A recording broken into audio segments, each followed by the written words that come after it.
Meus queridos e prezados irmãos, estamos nós aqui novamente para dar continuidade ao estudo de escatologia, capítulo 1, segunda parte. Primeira parte já está aí diante dos irmãos, que está no capítulo 1, do versículo 1 ao versículo 9. Nós vamos dar uma pequena recapituladinha e vamos seguir a partir do versículo 9 agora do livro do profeta Daniel. Estamos aqui na companhia do abençoado. Tudo bem, abençoado? Você está bem? Está tudo certo? Você estudou o livro do profeta Daniel, os 12 capítulos? Estudou 6 capítulos, os 6 primeiros. Olha aí, o abençoado está se dedicando. Ele é muito calado, mas é um estudioso, não é, o abençoado? Tomara que você também tenha estudado os 6 primeiros capítulos. São como que é, abençoado? Isso, histórico, os 6 primeiros capítulos são históricos e os 6 últimos são proféticos, né?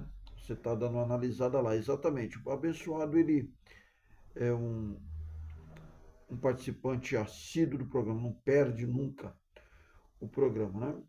Deus abençoe o abençoado.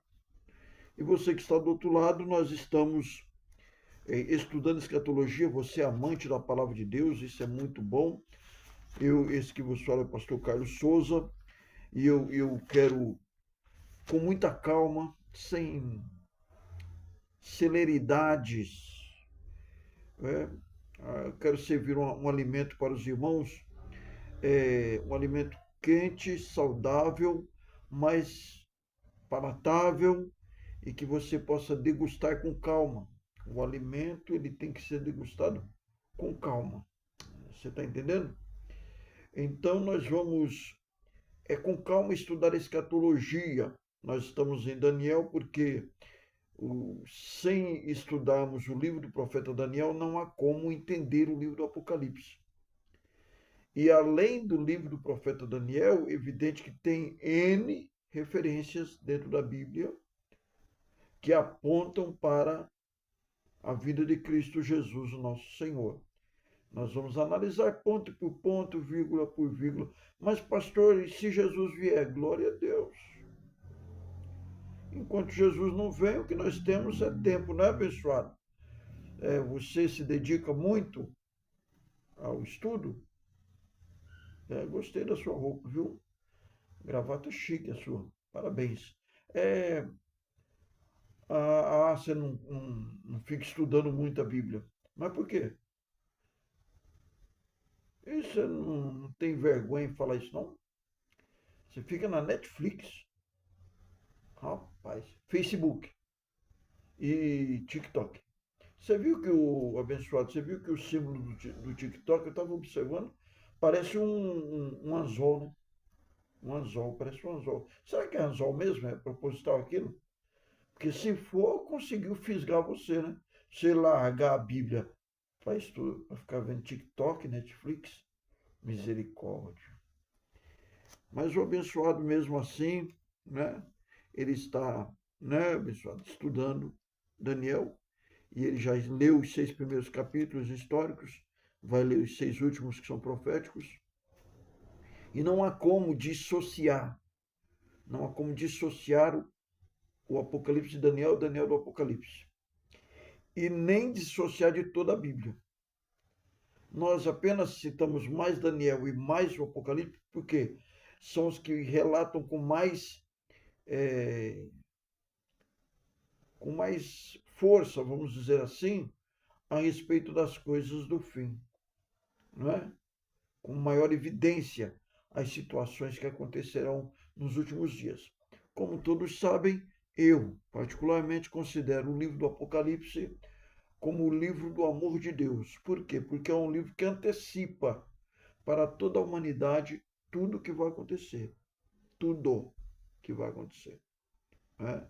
Então eu considero o amor de Deus muito grande, Deus fazer isso com a humanidade, permitir que nós tenhamos uma antecipação dos acontecimentos através do livro do profeta Daniel e do livro do Apocalipse, certo?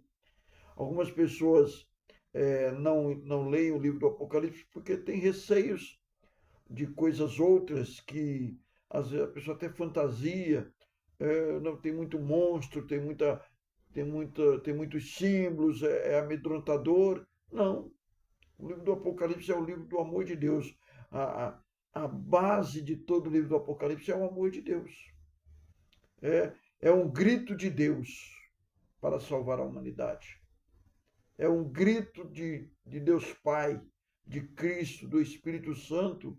São gritos para toda a humanidade entender que o que está vindo aí realmente não é fictício, não é ilusão, não é história, não é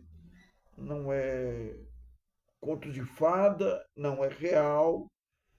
E quem estiver atento vai escapar, vai morar no céu, vai ser arrebatado, não vai participar da grande tribulação, nem da tribulação, não vai ser lançado no inferno, no Hades, no Sheol. Não. Por quê? Porque ficou atento. Ele ficou atento, ela ficou atenta. Não é? Eu sou muito preocupado com, eu chamo de os sonsos teológicos. Já ouviu falar, o abençoado, nos sonsos teológicos? Os sonsos teológicos são aquelas pessoas que vão para a igreja, têm 250 anos de carteirinha de crente, mas não entende nada de Bíblia. Não entende nada, nadinha. Inclusive, eu estava vendo uma pesquisa, por volta de mais de 50% dos pastores, mais de 50% dos pastores não sabe explicar os fundamentos da salvação. Eles não sabem explicar os fundamentos da salvação. Às vezes por displicência, relaxo, alguns por falta de tempo, outros por ter pouco conhecimento bíblico, não ter oportunidade de se aprofundar teologicamente. Enfim, em suma, por volta de 50% a mais, ou mais, 50% ou mais de pastores não sabem explicar os fundamentos da salvação. Não sabem explicar.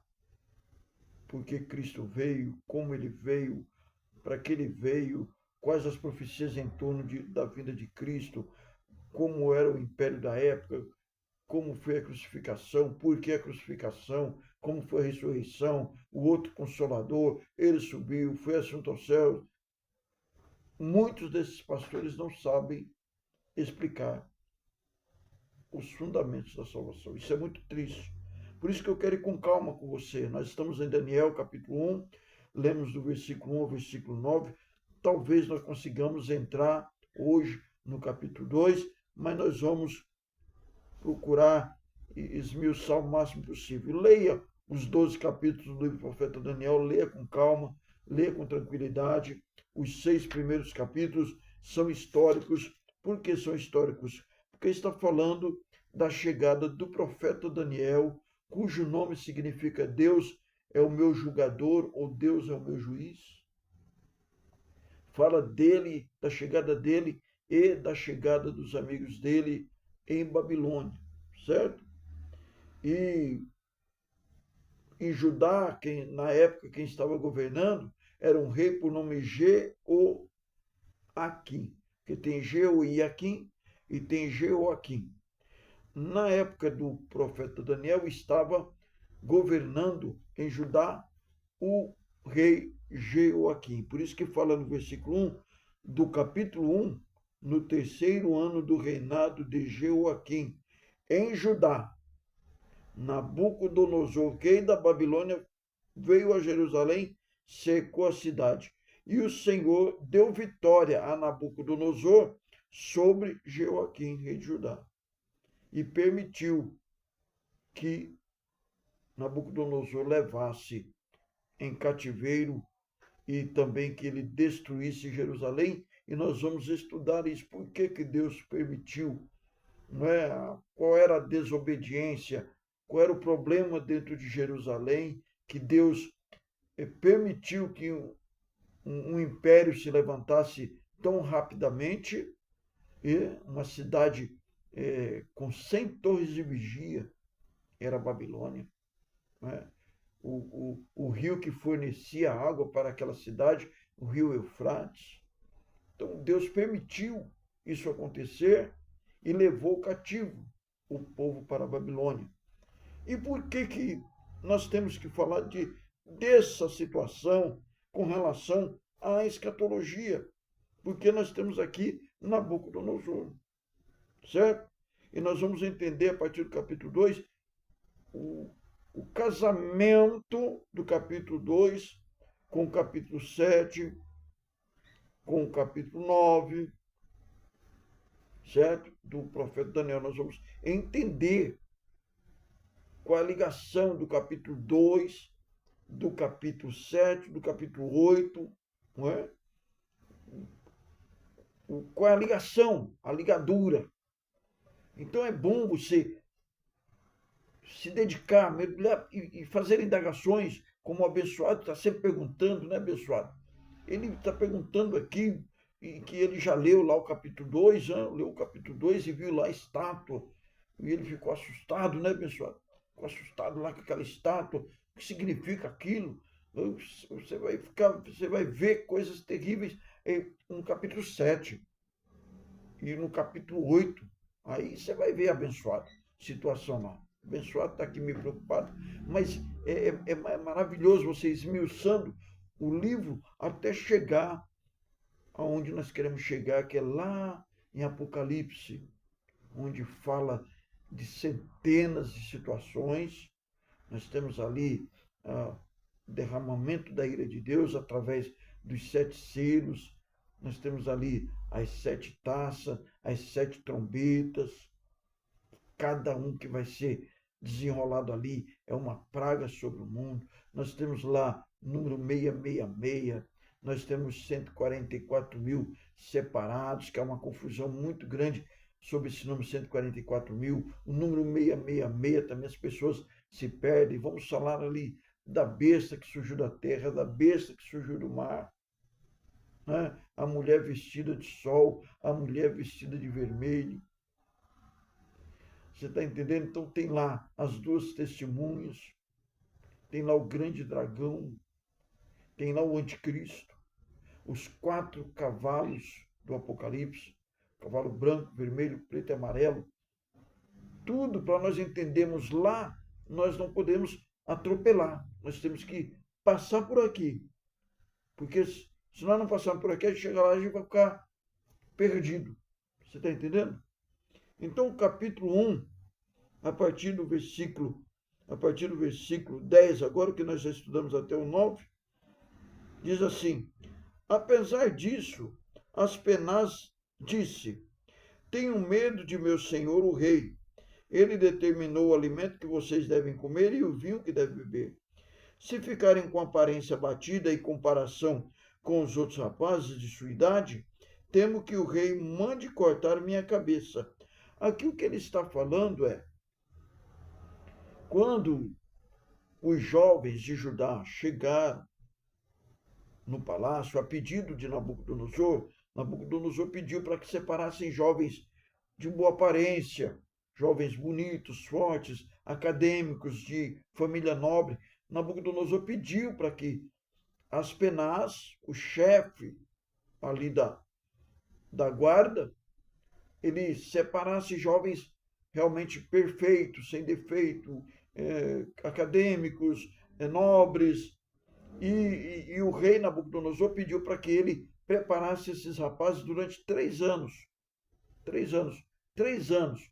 Com o alimento de Babilônia, com tudo que Nabucodonosor podia oferecer de melhor do palácio, era para dar a esses meninos, para depois de 3 anos, então, eles serem apresentados diante do rei. Só que Daniel, ele propôs no seu coração não comer aquilo que o rei estava determinando. Ele sentiu de não comer porque eram alimentos oferecidos a ídolos, eram alimentos oferecidos a sacrifícios pagãos. Então ele ele se absteve, ele conversou com o chefe, falou, rapaz, nos permita não comer desse alimento, nem beber desse vinho. E Aspenaz, aqui no versículo 10, ele fala, rapaz, se eu não deixar vocês comerem, é perigoso o rei, se ele souber disso aí, cortar minha cabeça. Cortar. Você vê como era sério a situação. Não é? Era séria a situação dentro do cativeiro babilônico, Daniel enfrentando aquela situação junto com seus amigos, certo? Eu creio que os outros rapazes comeram com temor de serem mortos, né? Mas Daniel, ele incentivou seus amigos também a não comerem aquilo. E a preocupação de Aspenaz era que a aparência dele ficasse abatida em comparação aos outros rapazes, né? Então, Daniel, ele insistiu no versículo 11, Daniel falou com o assistente designado pelo chefe dos oficiais para cuidar dele, de Ananias, Misael e Azarias. Faça uma experiência conosco durante 10 dias. Daniel pediu ao assistente designado pelo chefe dos oficiais. Faça um teste conosco durante 10 dias. Dê-nos apenas legumes para comer e água para beber. Foi o pedido de Daniel. Eu quero legumes e água. Legumes e água para beber. Terminando os 10 dias, compare a nossa aparência com a aparência dos outros rapazes que comem a comida do rei. Depois decida de acordo com o que você viu. O assistente então concordou. Bom, de 3 anos eu liberar vocês apenas 10 dias, pode comer então legumes e beber água. Certo? E no final dos 10 dias, vamos ver como vai estar a aparência de vocês. Certo? Passados os 10 dias, Daniel e seus 3 amigos pareciam mais saudáveis e bem nutridos que os rapazes que se alimentavam da comida do rei. Olha só. Depois disso, o assistente só lhes dava legumes em vez de comida e do vinho servido aos outros. Só dava legumes e água. Legumes e água. Isso não é uma doutrina, irmão, não é uma regra. Porque de repente alguém vê um estudo desse aqui e não vai comer mais carne, não vai comer mais arroz, não vai comer mais feijão, não vai comer mais um baião de dois, não vai mais comer mais um cuscuz. Isso aqui, irmãos, não é uma regra. Não é uma regra. O ensino aqui não é a respeito de alimento tão somente. É bom comer legumes, é bom beber água, sim, mas os outros alimentos também. Certo? Os outros alimentos também. O que está ensinando aqui mais é espiritual. Não comer do banquete do rei é não participar das coisas do mundo, do que o mundo oferece. E as pessoas que não têm prazer nesse mundo, com certeza têm melhor aparência. Não é? Uma pessoa que não bebe cachaça, ela é muito mais, uma aparência muito melhor do que quem bebe. Uma pessoa que não fuma, ela tem uma aparência muito melhor do que a pessoa que fuma, tem uma vida mais saudável. Então, as coisas do mundo, o banquete do rei é isso aí, é cachaça, é tudo que não presta do mundo, né? Cachaça, vício, droga, prostituição, são banquetes do rei. Nabucodonosor aqui é a tipificação de Satanás, é a tipificação do diabo. Nabucodonosor é a tipificação do inimigo das nossas vidas. Certo? E Daniel falou, não vou comer o que o rei determinou, não vou comer. Certo? E a aparência deles realmente foi muito melhor. Deus concedeu, no versículo 17 do capítulo 1 de Daniel, Deus concedeu aos 4 rapazes aptidão incomum para entender todos os aspectos da literatura e da sabedoria. E a Daniel concedeu a capacidade especial de interpretações e visões. Ao término do período de treinamento, ordenado pelo rei, o chefe dos oficiais levou os rapazes a Nabucodonosor. O rei conversou com eles e nenhum o impressionou tanto quanto Daniel, Ananias, Misael e Azarias. E assim passaram a servir ao rei. Sempre que o rei os consultava sobre alguma questão que exigia sabedoria e discernimento, observava que eles eram 10 vezes mais capazes que todos os magos encantadores de seu reino. Daniel continuou no palácio até o primeiro ano do reinado de Ciro. Olha só como interessante obedecer, amar e ter convicção dos seus atos, das suas atitudes. Então esse é Daniel, é Ananias, Misael e Azarias, cujos nomes foram mudados, né? Daniel, o nome dele passou a ser Beltesazar, Ananias passou a ser Sadraque, Misael passou a ser Mesaque e Azarias passou a ser Abednego. Por quê?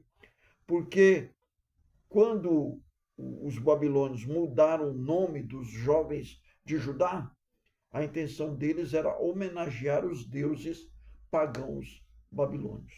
Então, vamos homenagear nossos deuses e o nome de vocês não vai homenagear o Deus de vocês, mas vai homenagear o nosso Deus, os nossos deuses babilônios. Então, mudaram o nome deles. Como eles estavam cativos, eles não concordaram, evidentemente, mas aceitaram porque estavam cativos naquela situação.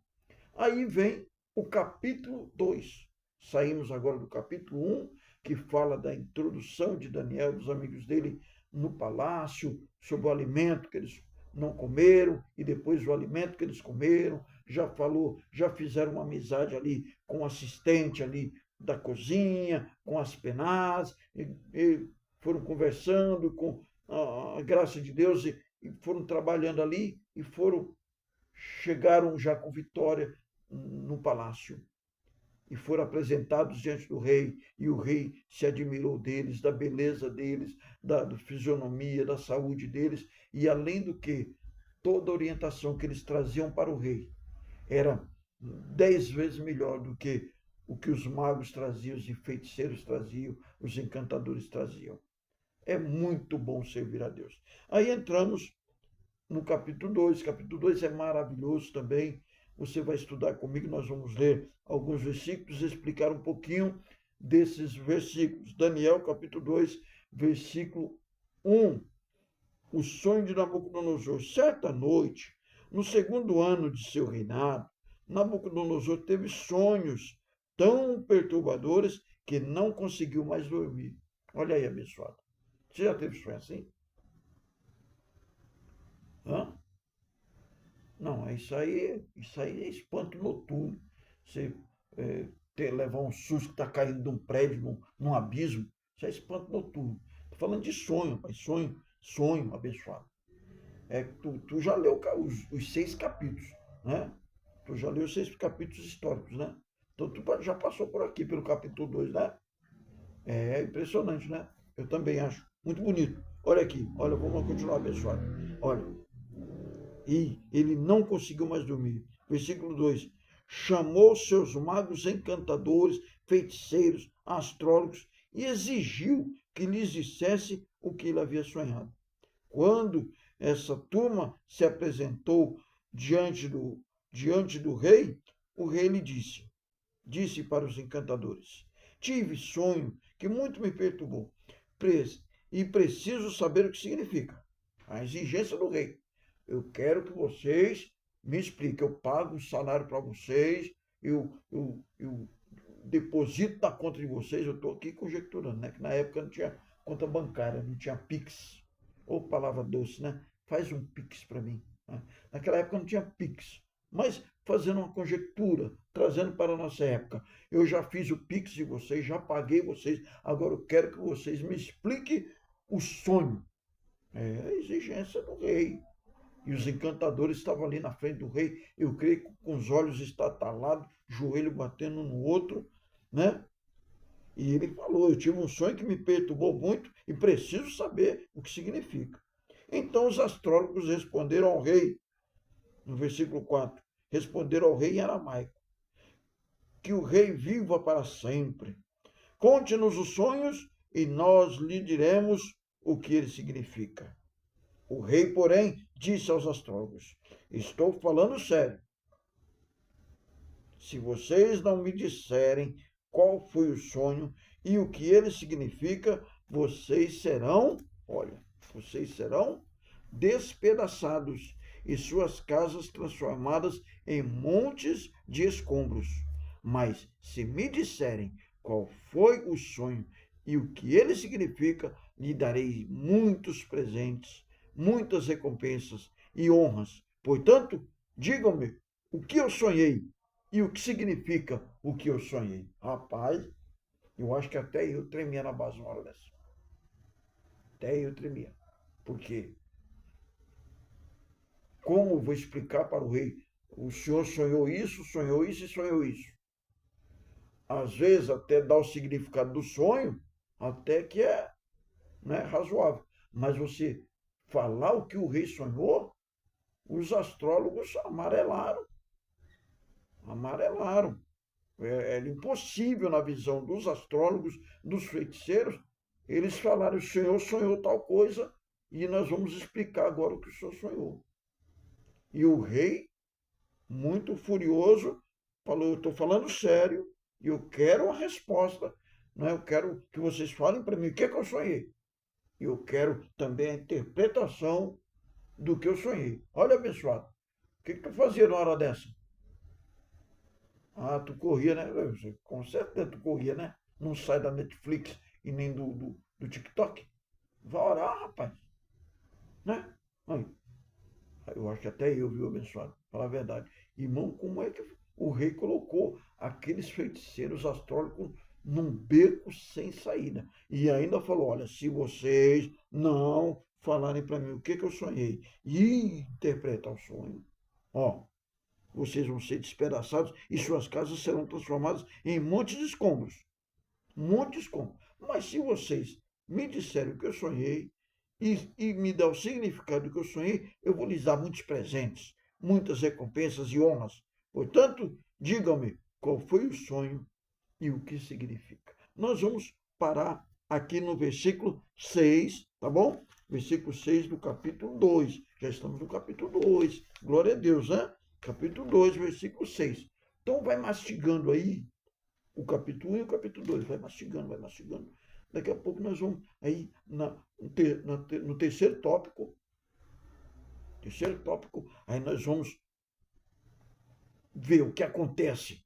O que acontece com os astrólogos, e onde é que está Daniel nessas horas. Nós vamos entender.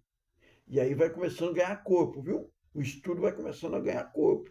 Hosana, ora vem, Senhor Jesus. Que maravilha. Tudo apontando para Cristo Jesus, nosso Senhor. Que Deus te abençoe. Compartilhe esse vídeo, dá de presente para uma pessoa que você ama, para uma pessoa que você quer evangelizar, manda para ele, senta o dedo, não é? Nos ajude a continuar nessa batalha maravilhosa de estudo escatológico, tá bom? Amanhã nós estaremos mandando para os irmãos o terceiro tópico, que é Daniel, capítulo 2, a partir do versículo 6. Um beijo no seu coração, que Deus te abençoe, você também é abençoado, Deus te abençoe, viu? Gostei muito da sua gravata, só não gostei que você falou que vive socado lá no TikTok e no Netflix, ao invés de ler a palavra. Tome jeito. Falar em tome jeito, irmãos, eu tinha um programa de TV com o nome Tome Jeito. E eu estou me organizando, preparando-me para dar continuidade ao programa Tome Jeito. É muito bacana, foi muito bacana, um período muito bom da minha vida. O programa, irmão, pensa no pior programa da TV brasileira, era o programa Tome Jeito. Mas era gostoso, era divertido, tinha palestra, tinha debates, tudo e tal. E eu vou voltar a organizar esse programa, o programa Tome Jeito. Ore por nós, ore pelo abençoado e até amanhã, onde nós estaremos passando para os irmãos o terceiro tópico escatológico do livro do profeta Daniel. Tá bom? Leia Daniel, do capítulo 1 ao capítulo 12. Leia com calma, tomando um cafezinho e dando glórias ao nome do Senhor. Um forte abraço, que Deus te abençoe e até o terceiro tópico lá no YouTube, em nome de Jesus.